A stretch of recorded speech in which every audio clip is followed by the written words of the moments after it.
Hi, Fred and Andy. Thank you so much for joining me. This is my professional voice.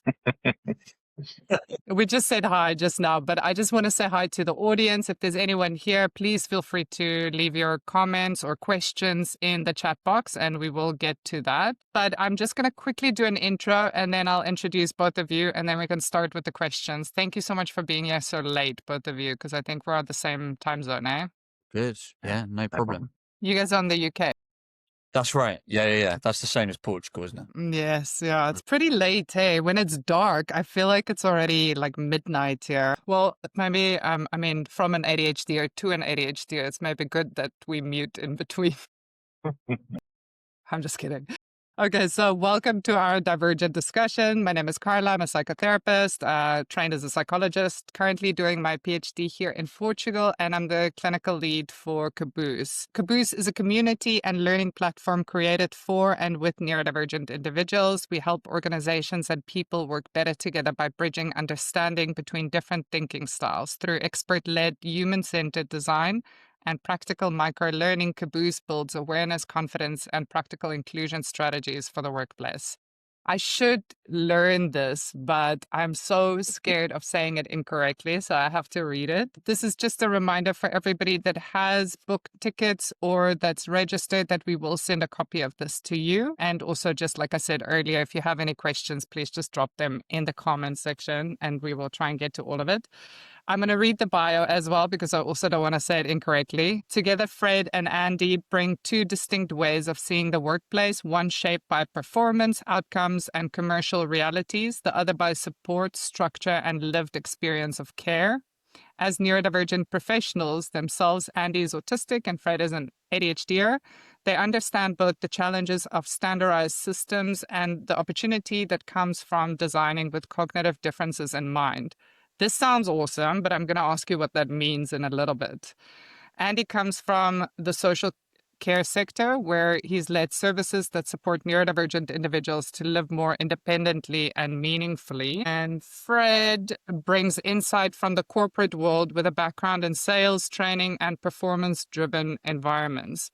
I want to ask two questions. What does the bio mean? And also, how did you meet each other in this cool kind of connection? Yeah, of course. So I think that if I start with your second question, because it leads into the first, I think. So me and Fred have known each other now for just over 20 years in theory. And we met when we were, I think, 16 or 17, thereabouts. And, kind of went our separate ways after that period of our life and moved to different parts of the country. And, and then we sort of reconnected recently, specifically over neurodivergence. We were both received our diagnoses in our 30s and, off the back of a LinkedIn post that Fred had made about neurodivergence, in which I commented on about my own experiences, we got talking and we realized we had both kind of independently been formulating these ideas. We both had been working in training for a little while at that point, although in slightly different sectors. We kind of aligned on a lot of the ideas, and that led to the development of this kind of joint venture that we're now working on.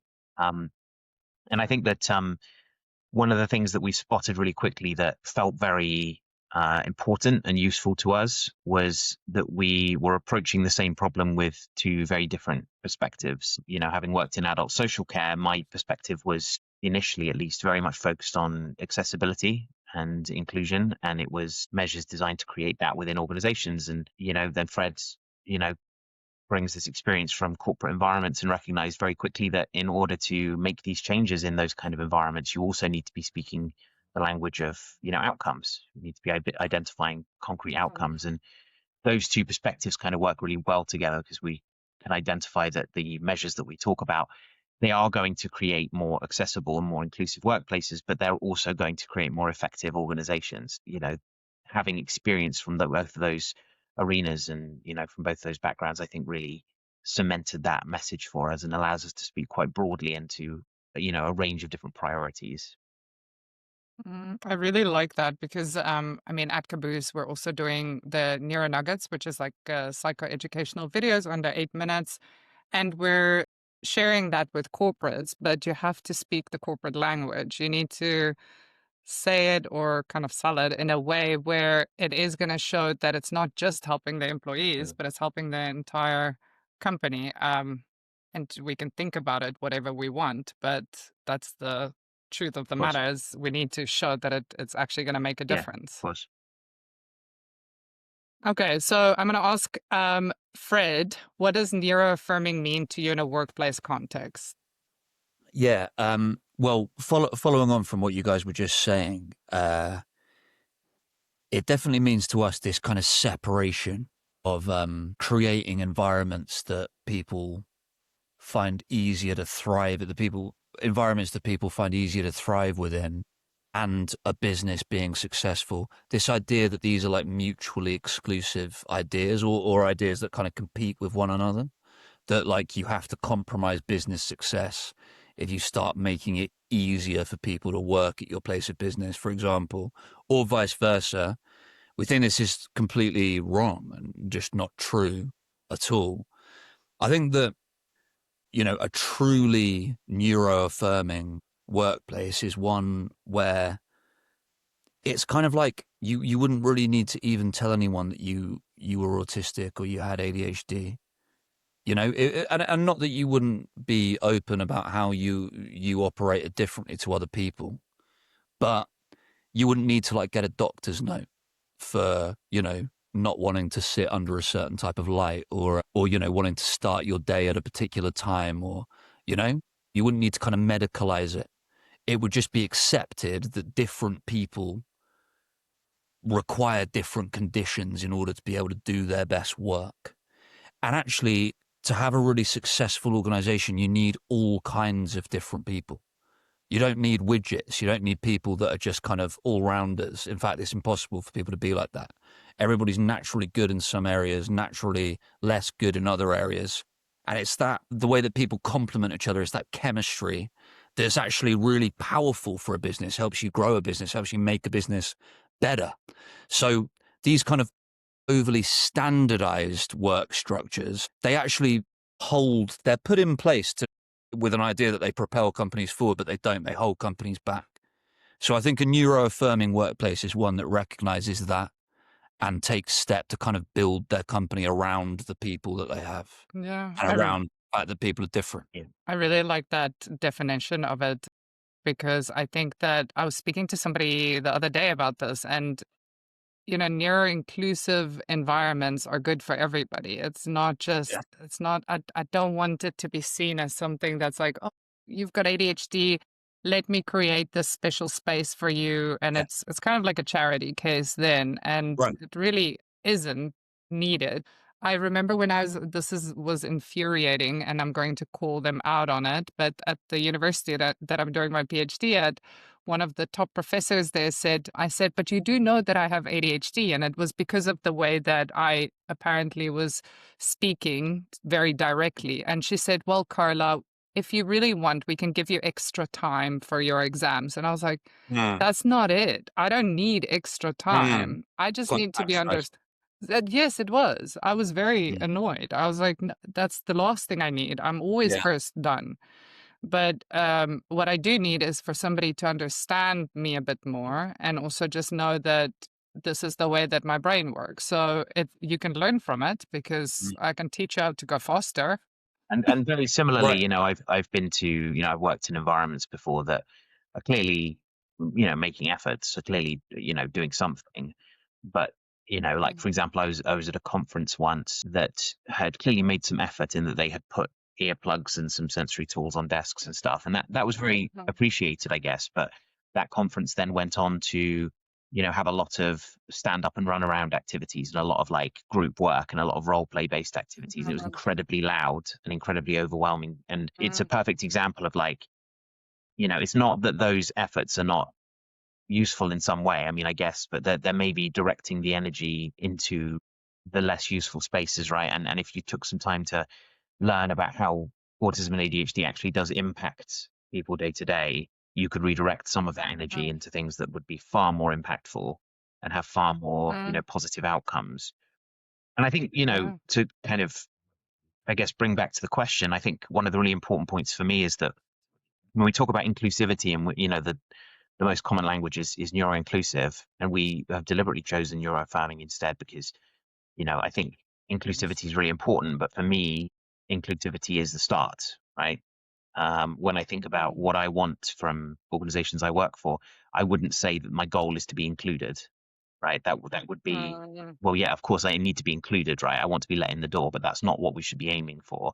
What we should be aiming for is recognizing the inherent positives that neurodivergence can create, and finding those things and drawing them out of people, and not just considering job done because you let me in the room. So I think that to me is Yeah, the kind that's of key true. difference, and I think that for us guides a lot of the work we do. That we're not trying to create inclusivity measures; we're trying to create celebratory measures. You are actively seeing the positives and finding them and nurturing. Um, Yeah, sorry, that was my bad Oh, there that's because fine. it is neuro-affirming, it's not neuro-inclusive. That was actually one I of the think you said that. questions. I think you did say Oh, did neuro. I? Did Fine, I? yeah. Okay, Yeah, good. but I think Andy was just making the point that Yeah, we're particular about, yeah. we'll try not to be too particular about Yes. language because that can be its own thing. But like, we I think it's a good point that Andy makes. It's Mm, in a way, it's almost not the job of a business to just be inclusive. mm, In the sense of like, that's our role as a bit like everybody, no matter who they are or what they do or what they're good at, should be able to come here. Because sometimes you do want particular skills, and also, businesses have to run a lean operation. They can't just employ everybody and like staffing's a big cost. They have to be mm, careful of that, or the whole business might go under and then no one's got a job. But yeah. it's about making sure that you're not putting barriers up that prevent people from contributing to their fullest, what's the word, like the fullest degree. Potential. Because a lot of it's okay if people don't like your company or don't like the environment of your company, but if you're creating structures that prevent people from actually Mm, contributing as much as they'd like to and as much as they'd like to be able to, then you are, it's like, listen, I'm all for the moral argument for it. I'm not against that, but it's just, if you mm, look at it from this perspective, a business is just shooting themselves in the foot. Like mm, from purely like arch capitalist business terms, they are mm. shooting themselves in the foot. Yeah, And that's kind of the argument we're trying to make, because we, the moral argument to us is important as well. mm. But guys, you're shooting yourselves in the foot, even by your own standards, that's. Yeah, and it's also like what you were saying, Andy, about I think it was you that said about the conference where they had the sensory fidgets, Mm. right? And I mean, that's expensive. So if you think about it, not everybody needs those, but it was nice. It was a nice idea. It was a nice Yeah. gesture. And they're trying. And that's a good first step. I think, like, to me personally, I've seen this now, this evolution, because I've been in this field now for 21 years. So it's like, autism was seen as artistic, and then the Rain Man theory, and then we had all these like Mhm. different kind of like versions of autism and ADHD come to life. And now we're actually only seeing them together. What I was seeing is the evolution of, okay, so we understand that there are a lot of autistic individuals now. We've created a space, but now we are also seeing that we can actually learn from everyone's divergence. And I think that's where I want to go to. I want to go to where there's a world where everybody is curious about everybody's brains and profiles. And we're just, okay, so Andy, you might be working best in the morning. I work best in the afternoon, and Fred works best at night, and that's totally fine.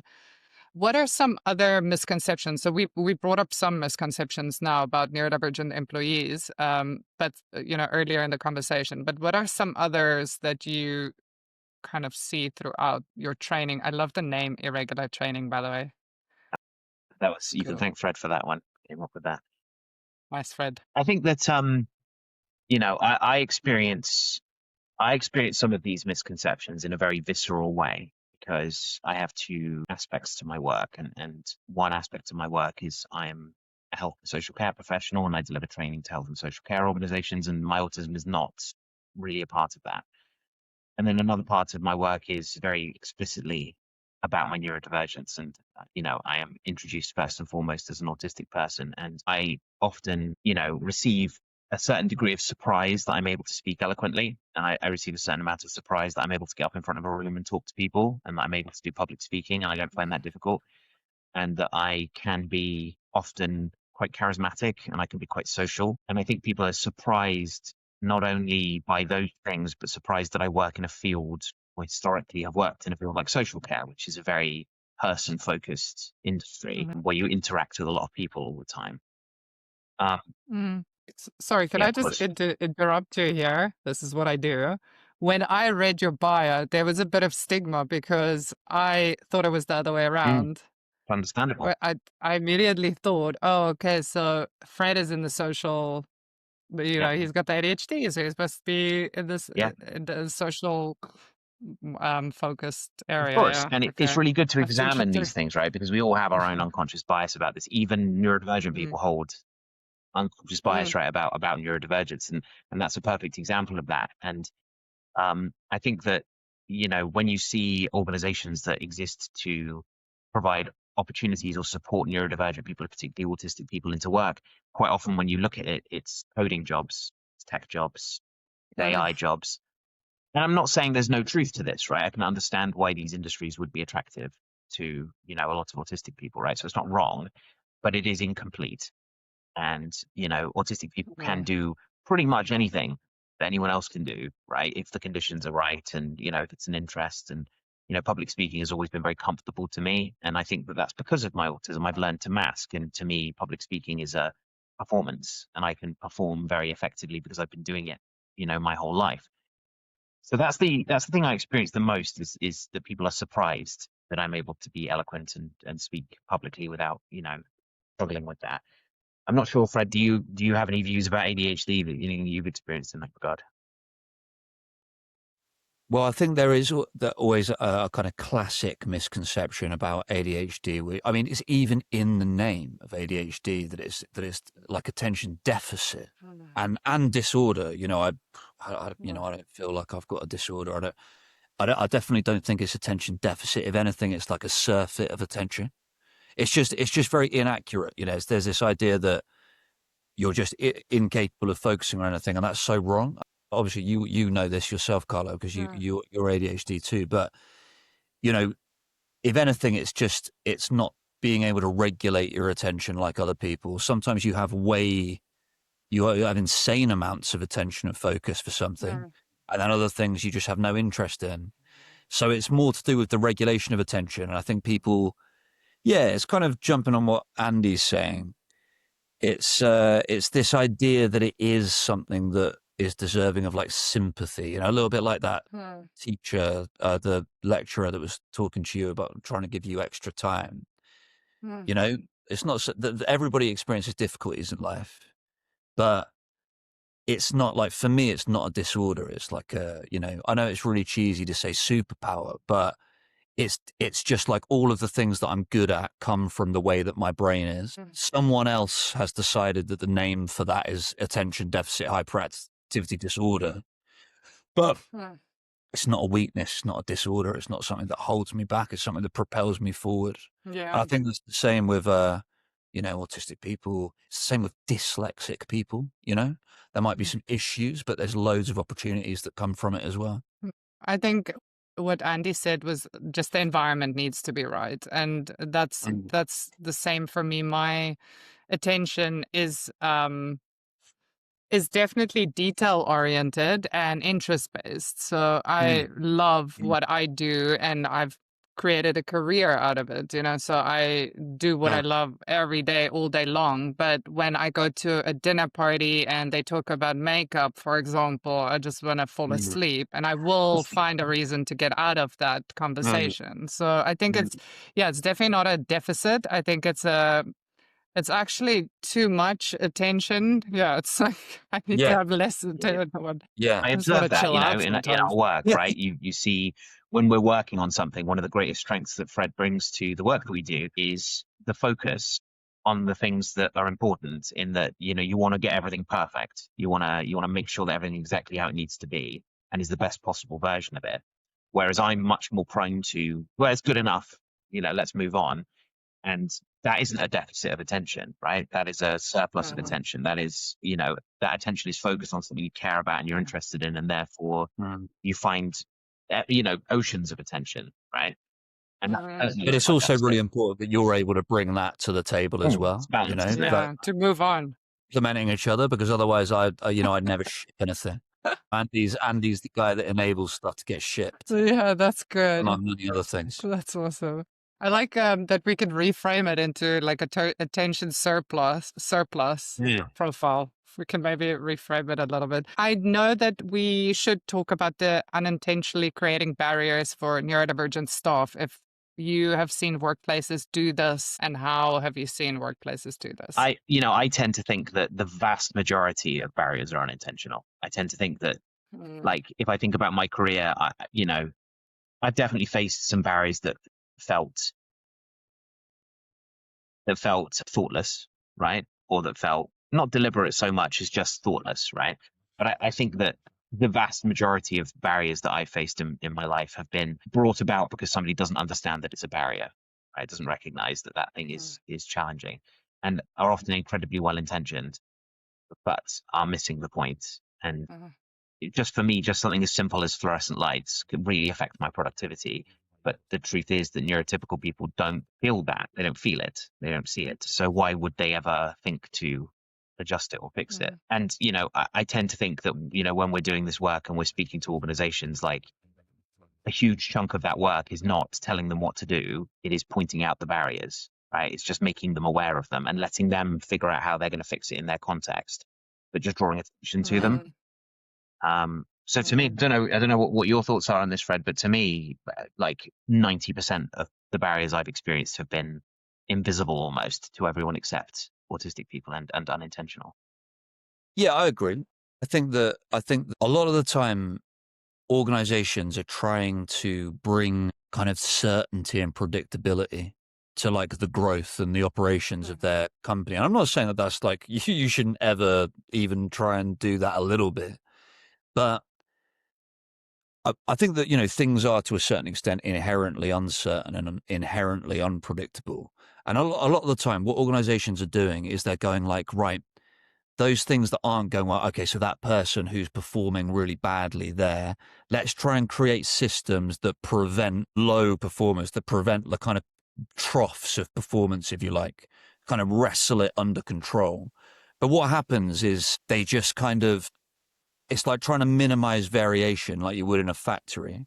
But if you get rid of the troughs, you also get rid of the peaks. So you might get rid of like the low, like let's say, for example, like a performance review program where you do like an end of year review, and the company decides, because some people sometimes produce something that's really hard to make sense of, right, we're going to give you this very strict template of how we want you to reflect on your performance this year.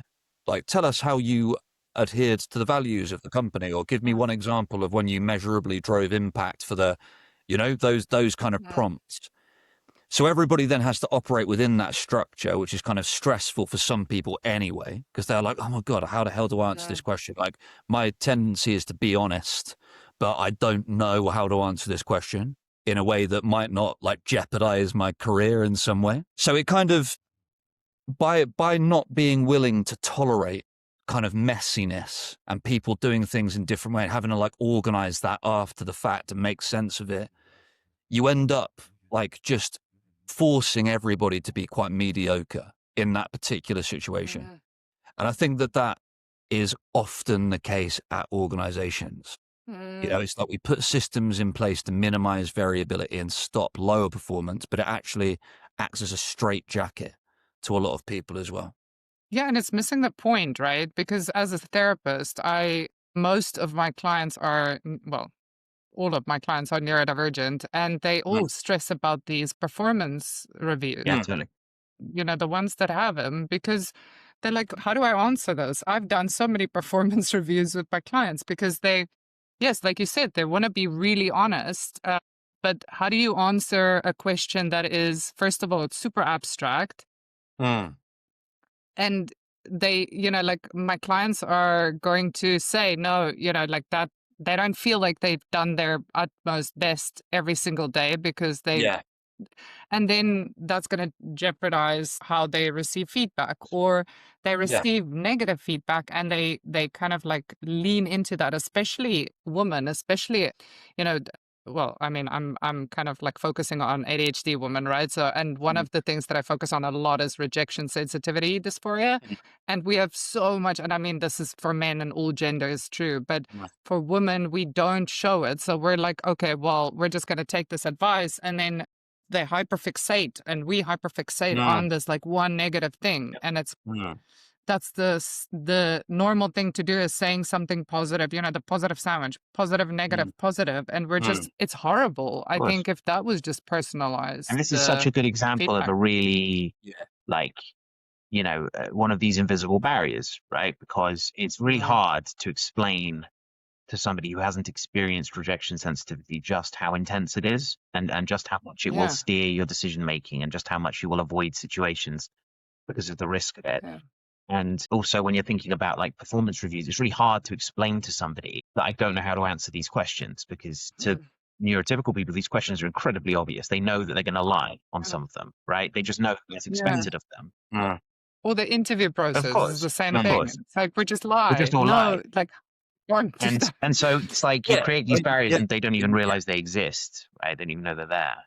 Yeah, These are all perfect examples of like solutions to problems which are worse than the problem was in the first Yeah. place, right? It's yeah, like it a lot of the time in business, I think people it's not acceptable to say like, yeah, it's a little bit messy, but come on, we'll just work with it. Or to say like, well, to be honest, I don't know how this is going to turn out. It's like, no, we must have certainty. We must have yeah, predictability. So let's create systems that produce this kind of certainty and predictability for us. But it doesn't work. It yeah, doesn't work. And like all of these things that we're talking about, like the interviews, performance reviews, they've been brought in to try and solve a problem, but they create these massive other problems where, this is kind of where this is masking, isn't it? It's like learning to play the game, learning to do the dance. And you end up with a situation that the people who do the best at your company are the people who are best at doing the dance and not necessarily the best at doing the thing yeah, that you need to be done. And yeah, so this is kind of like the businesses want to go faster. We're cool with that. We're not saying businesses shouldn't want to go faster, but the best way of going faster is to try and remove all of the barriers, to try and remove all the brakes, rather than trying to have all of the brakes in place, but increase the pressure behind it, mm. right? That's where everyone gets burned down and starts going crazy. But how do you teach that to companies? Like if you say, because a lot of my clients will say, okay, they really struggle with the performance reviews and all of these like feedback sessions because what they hear is that they need to be more social or why didn't you come to the end of your function? Mm. How do we like what do you guys do when you go into an organization for training? How do Mm. you bring this up? But I think one of the things that we've talked about a lot is the kind of foundational principle is this is not going to be for every organization, right? Like that's just first and foremost, is that there are going to be some organizations Mm, who this just is not going to work very well within, right? That they're not ready for it, or then they're not interested mm, in it, or actually they have created a culture that is almost impossible to create a kind of neuroaffirming atmosphere within, and that's right, that's what you're aiming to build. You just have to acknowledge that in doing so you're going to be missing out on some talent, but if that's a trade-off you're willing to make, then that's mm, okay. I think for us, a lot of it is less about giving specific solutions. And the reason we don't tend to give specific solutions is that those solutions start to fall apart very, very quickly. The minute you start giving, well, here's mm, how you do it, right? The minute you start giving checklists of mm, these 10 things and you'll become neuroaffirming, is they apply for some people and they don't apply for mm, other people. And they apply in some environments and they don't apply in others. And they apply to some roles and they don't apply in others. Like, to give you a really mm, good example, when I'm running training sessions, I tend to bring, you know, just all kinds of sensory aids and stuff like that for people to utilize. And I had somebody come to me after a session and say, I found it quite hard to focus because of the noise. The background noise was quite distracting for me. And, I don't call on people to answer questions in training. I don't pick on people. And I had somebody say to me once, actually, I need somebody to pick on me because that helps me to feel confident answering. So it's yeah, really hard, right? You yeah, you can't say, how do we create a neuroaffirming environment? Give us 10 bullet points, because it's not going to work. mm, Instead, what we try and focus on is building a foundation of knowledge, right? So that you really understand mm. what neurodivergence is, not just what you think it is, but what it actually is.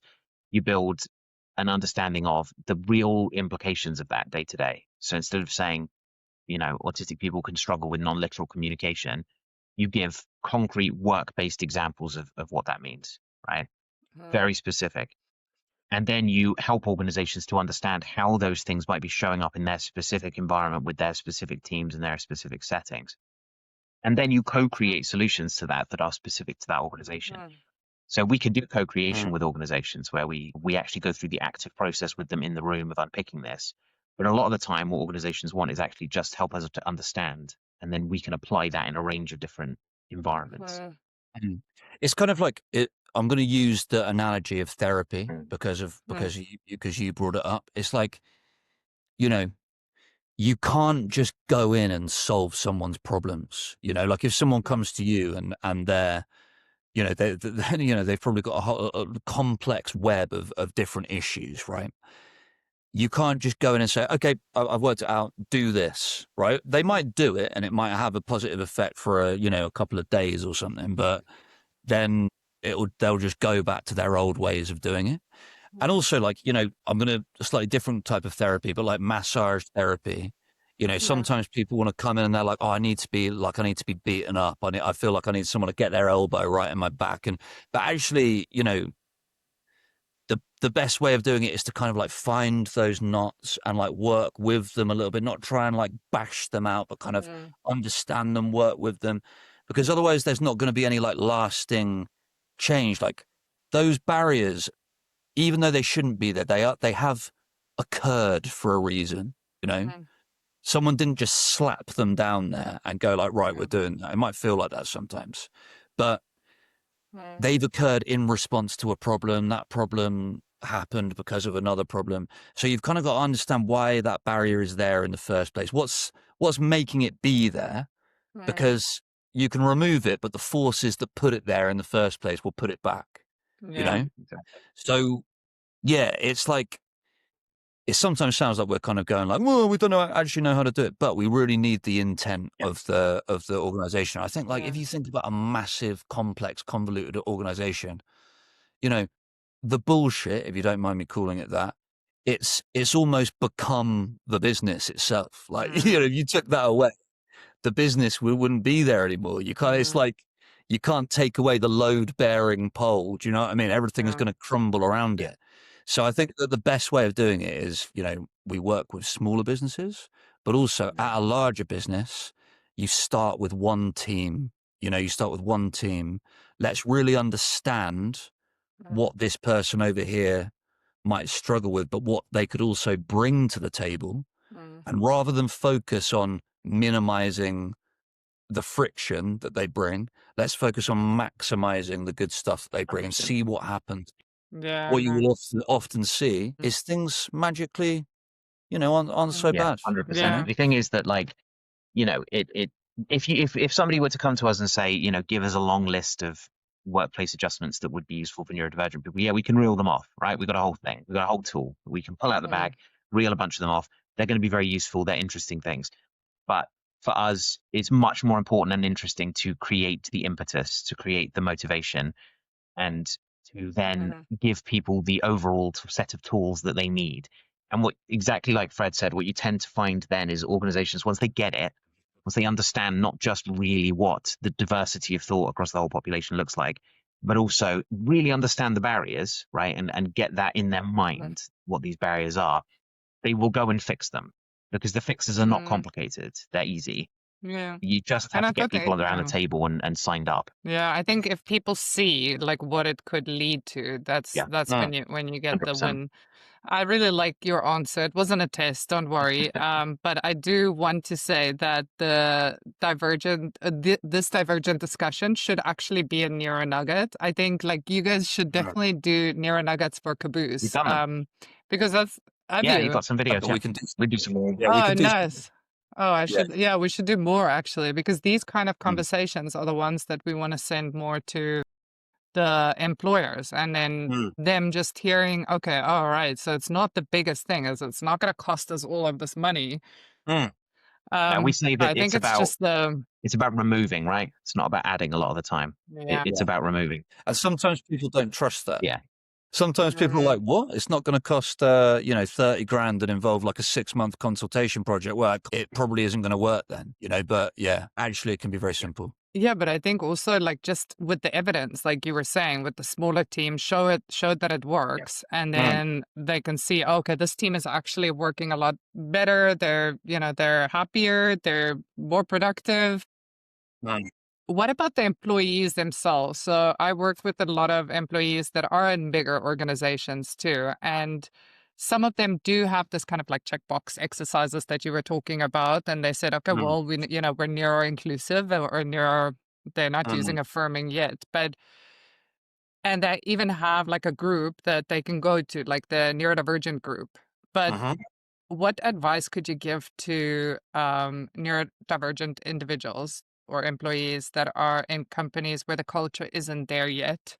How can they advocate for themselves, or do you have anything there? I know I'm asking you now a checkbox okay. of things. I'll jump in with something that might be a little bit unhelpful, but it would be go and get a different job, go and work for because it's like, just leave, just vote with your feet and leave. And I know that that's not easy. I've been in a situation before, so I know it's easy. And of course you have financial pressure. So I've never in my life been in a situation where I'd be able to afford to just not have a job for a couple of months. I've always needed that money coming in. So I know it's not as easy as that, but maybe start thinking about leaving. Go and try somewhere else. Yeah, that's the most honest answer. If people are open to change, is great. But if you find these really, really kind of closed off organizations, then maybe your energy is better spent elsewhere. Yeah, and to be honest with you, I was racking my brains as you were asking, right? How do you advocate in an environment where that it feels like there's all this kind of weight, right? And the truth is, it's incredibly difficult, right? You have this huge organization with these huge this almost like it's like it's like the Titanic, right? It's got this momentum, and you can't even a neurodivergent group is going to struggle to shift the direction of a Titanic ship, right? And we can all throw ourselves in the path of this ship and try and make these changes, but ultimately we don't have to light ourselves on fire to keep other people warm, right? If a job in an organization is hostile to neurodivergence, even if it's indirectly so, we don't have to remain in that job, and take into account all the caveats about financial pressures and stuff like that. There's a certain privilege that comes for me and Fred, in that we are both middle class, middle-aged white males, and as a result we can kind of say these things. We could say, oh, I'm autistic and stuff, and know that we'll probably be okay in our job. There's a certain amount of authority that is lended to us immediately, just by virtue of how we look and how we present and how we speak. And maybe also just in the UK. Totally. We've got worker protections in the UK that, afford us that right to be able to say this. And the UK is, a long way to go, but I think is more welcoming and accepting of neurodivergence. It's a bit further on that journey than some other countries. So it's very easy for me to sit here today and say, well, just say it, just tell people and just let them live with it. But the truth is that will have negative consequences for some people that will be incredibly difficult for them to bear. And so I wouldn't recommend people do that, because I can't say how that might affect them. And I think I'm with Fred on this, right? If you feel like an organization is going to be hostile or is not creating an environment where you feel that you can share, then, maybe it's not the environment to be in. And I think that's an okay thing to acknowledge. Yeah, I guess we're assuming here that this is, a situation where you have problems and you think that there's problems in how the company's set up, and you're struggling to have the influence or have the impact or do the work that you want to do. You feel like you're being unfairly treated, right? Definitely happens. I think that, like I said, it's I think, recognizing where your energy is actually going to make a difference. Sometimes it's fun to just expend energy on something, even if it is a lost cause. I've definitely had some fun creating drama in the past for companies, and then eventually I've been able to leave. What we're big on with neurodiversity is you're focusing on what you can bring to the table. And I think this is a strategy that you can use, which is you're saying, look, I want to bring this to the table. This is preventing me from being able to do what I want to do at this company, and what, how I want to affect this role. Yeah. And I think that's a different way of framing it, rather than saying, framing it in terms of I need certain accommodations to be able to do the minimum. It's like, I don't want to do the minimum. I want to, this is the case with most neurodivergent people. We have strong internal engines. We want to do really well. Yeah, We want to follow our, we want to do a good job. Like, let me do it. Stop putting these barriers up. Let me do it. Yeah. I think we're all like so passionate. We're all speaking now. We're like, yes. Yeah, exactly. We want to work. I think that's if you're going to focus somewhere, focus there. I think if you're just trying to get accommodations, you might get some, but it's not going to solve the problem in the long run, in my opinion. But this is just my opinion. Yeah, I think all of my clients want to work. They want to bring stuff to the table. You know, they want to show that they're worth. And I think my question was also because of all of my clients that are struggling to disclose, you know, one said, okay, I'm not going to say that I'm autistic, but I will mention my characteristics. And she did. And that did help. So she said, look, I work really a lot better and faster when I start in the afternoon and I work until late at night.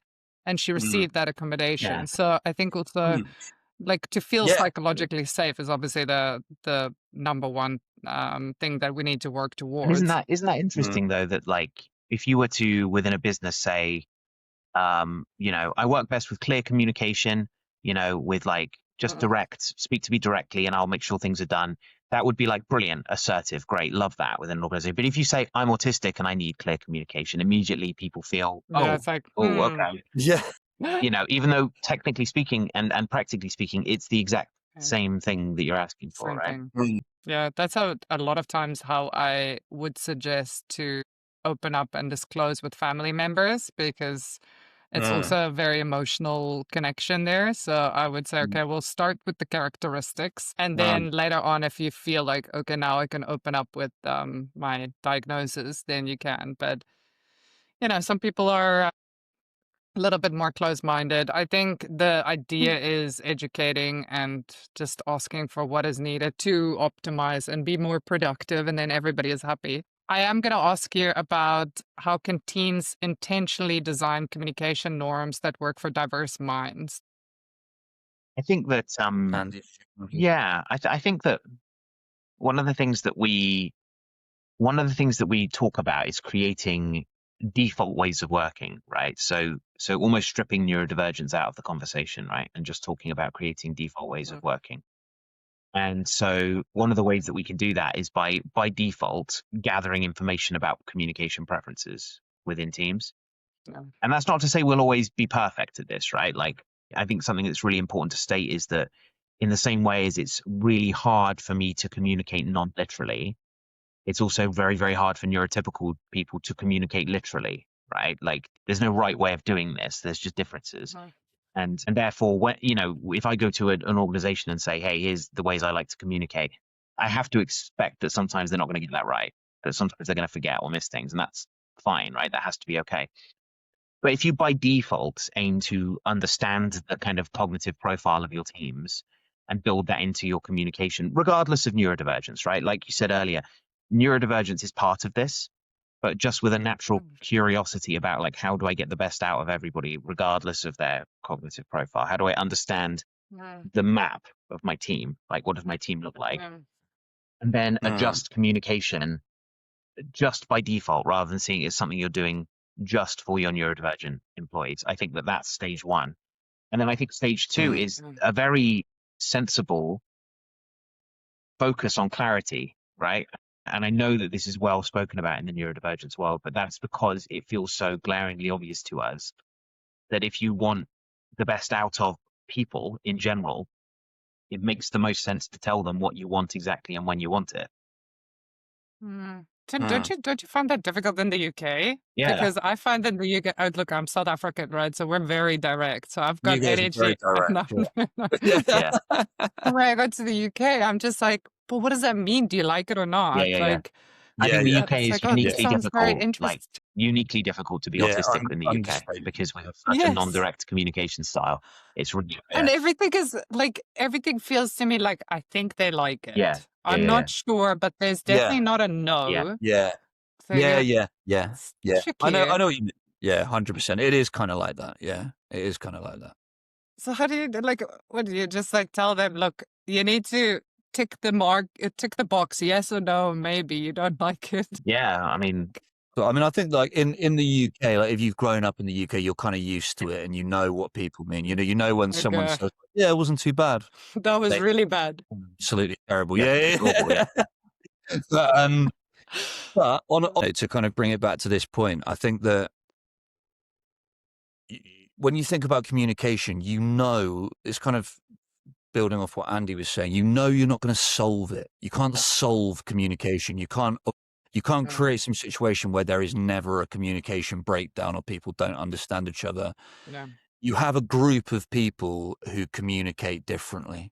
Some of them may not communicate that differently, right? But there are differences in communication. That's the landscape within which you're working. That's the reality within which you have to work. You've got no choice. And that has the potential to cause friction, it has the potential to cause problems. So you're kind of looking at it and thinking, okay, if we just create a framework and we say, right, everybody's got to follow this framework, it might work, it might help, but it might also just cause loads of friction with people trying to adhere to that framework and trying to it might cause more problems than it solves.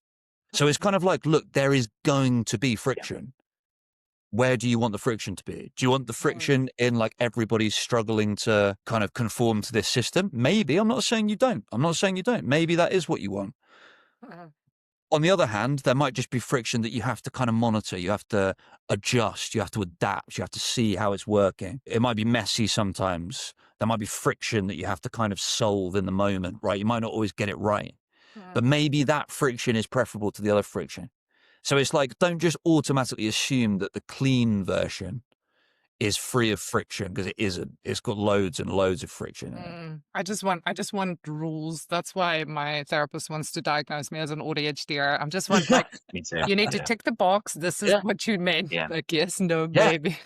Really common friction, right? You Yeah. can imagine that I've, caused a lot of people, a huge amount of stress with my approach to things, which is less, which is a bit more ad hoc, right? And people that like things to be rules focused literally find it difficult. Like they literally find it It's difficult. unavoidable. And like Or-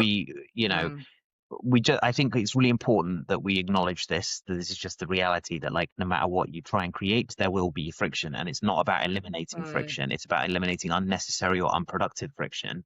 And it's about making sure that the friction is, as minimal as you can make it and is resolved as effectively as you can. And, and also is productive, because friction can be productive. It can be a force for production and for creativity. Definitely.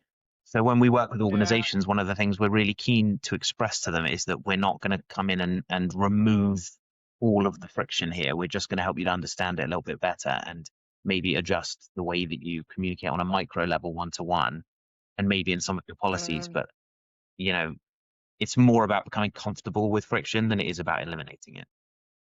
And also just having a space where people feel comfortable to say what is friction. Yeah. What is like what is causing them friction. Yeah, definitely. Because like for you, you should be, let's say that me and you work together, you should be able to say like, Fred, it's just driving me crazy the way that you're doing this. And it's not judgmental, you're not doing it in a judgmental way. You're not saying, and therefore you are wrong, but you're just being honest. Like the way that I operate in a situation causes you trouble. And I should be able to say to someone like, this is too rigid. That's normal. It's never going to be perfect. We need to have that dialogue with each other. Yeah, and I think the way that you two work together, it's probably a really nice training because you work differently and you can also show how that brings out strengths in one another. So that's really nice. Definitely, yeah.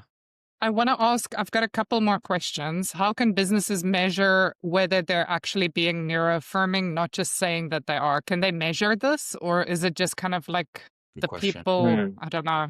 Good luck with that question. There are some ways, right? You can definitely, there are ways you can try and capture and quantify some of this, right? Like, and they are imperfect and messy, but that can give you something. You can utilize satisfaction surveys, right? You can do self-reporting.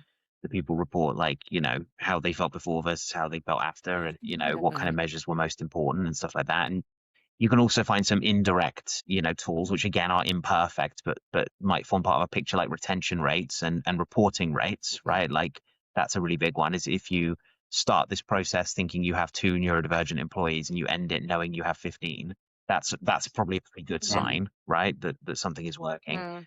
And you can measure it by those who do share their neurodivergence. What's their retention rate looking like? And are they, the fact is that, you're trying to quantify quite a messy concept here, right? So it's always going to be imperfect. But when you take all these scattered pieces of data, self-reporting and qualitative statements and retention rates and, rates of exposure and, I don't like the word disclosure. I'm not going to use the word disclosure. It makes it sound like you're saying like a criminal record or something. I'm going to use the word sharing, right? Like the rate at which people share their neurodivergence. They all paint a picture that like collectively you can look at. But I think that, there is also an element of this that is going to be quite difficult to capture. I think, again, we sort of have to be comfortable with the fact that we're going to be drawing, as best conclusions as we can from a scattered data set. I think it's a good example of where sometimes I think there's data that you can find, but I think that what's that old statement?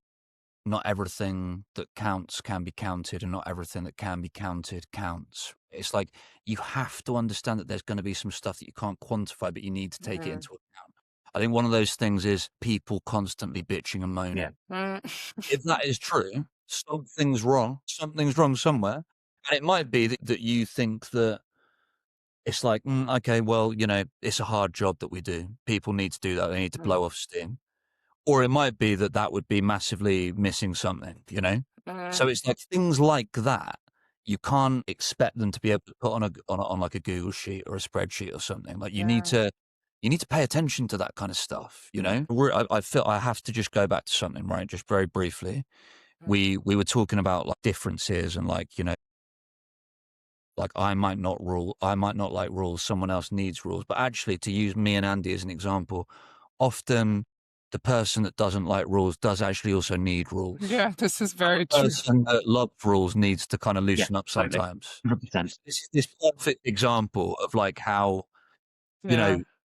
you often actually get great relationships from that friction. Yes. Like I'm often very wedded to planning and prep and things being a certain way, and it creates a certain anxiety in me to work in a slightly more free-form way. But through working with Fred, where we will quite often turn up to deliver training, and 15 minutes before it's due to start, Fred's still adding things to slides and still putting ideas around, and I've had to learn to sit in that, and that has yielded benefits. And similarly, as Fred said earlier, what I can bring to this is I can operationalize a lot of the big ideas that Fred has, and I can keep us moving, and I can keep progression and create products that are deliverable. And, it creates structure around that, which Fred sometimes needs because, I hope I'm not speaking out of turn here, Fred, but left to your own devices, you would probably pontificate for a long time and maybe not put pen to paper.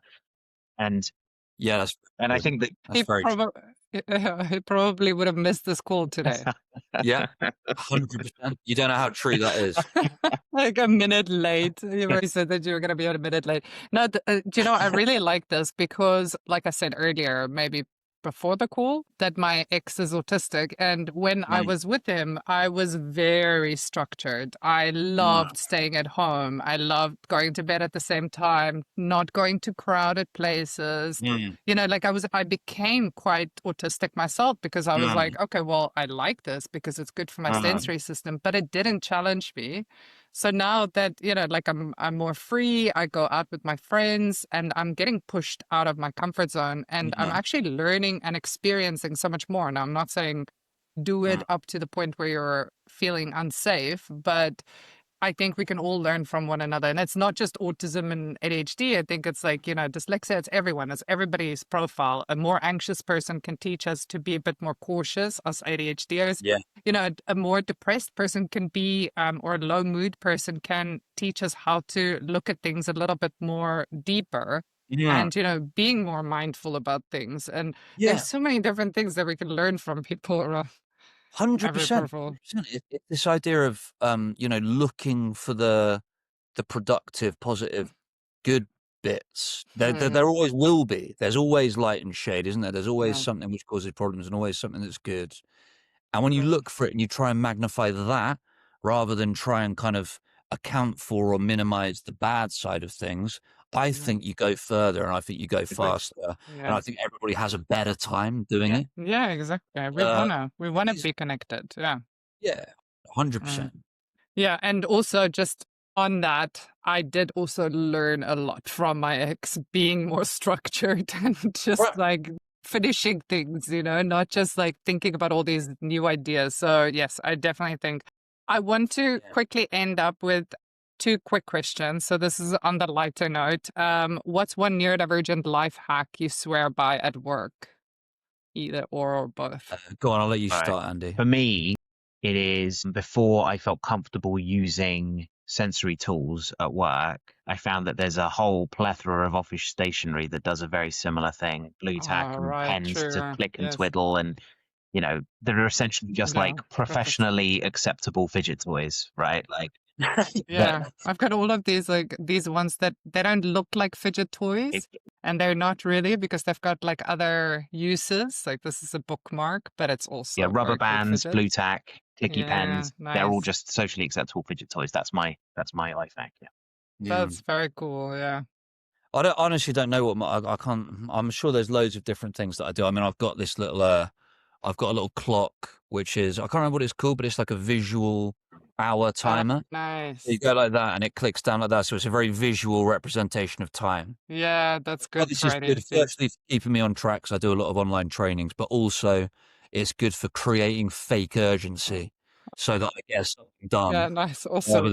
than so that's probably what I'd say. Did you just do that so that you can show me? Look, time's almost up, Karla. Yeah. You need to hurry up here.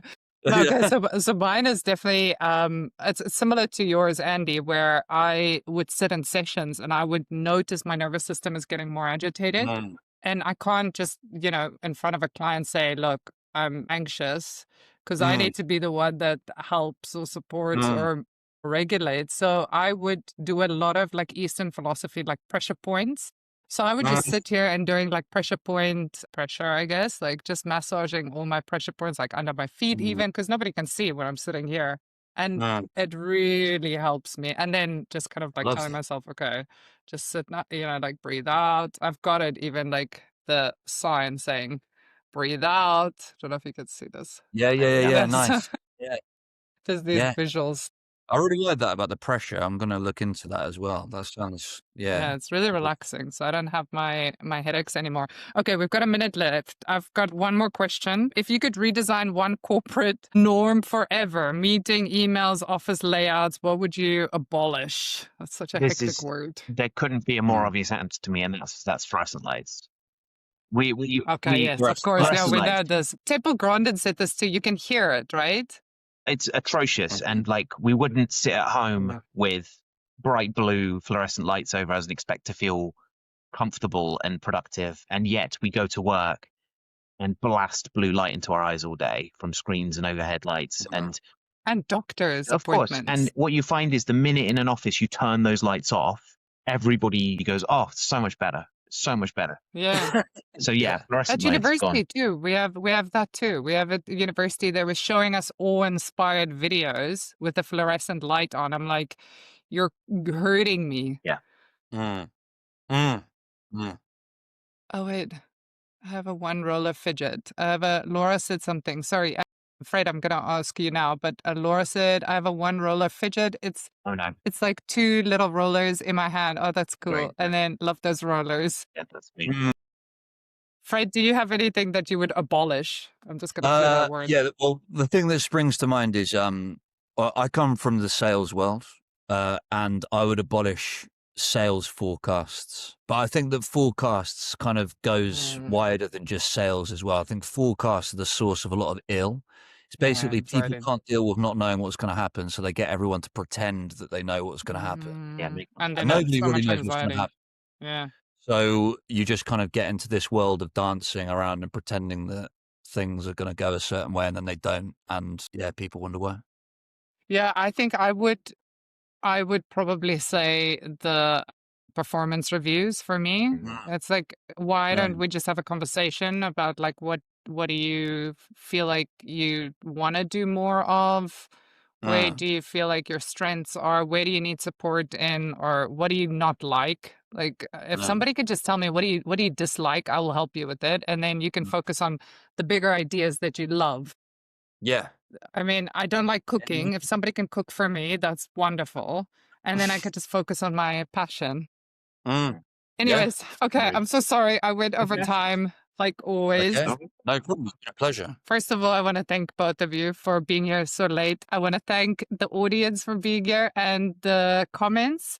And then I just want to also say that this was our last Divergent discussion for the year. So have a hopefully calm, festive period, everybody. We will have more next year, early next year, that will start again. So please keep on checking the app and definitely check Caboose out for Andy and Fred being there on the Neuro Nuggets too. And Laura also said, I randomly love that it came with 2 tiny Allen keys to tighten it up. Happy Christmas and New Year. That's cool. Just talking about the rollers. Thank you so much. Thank you.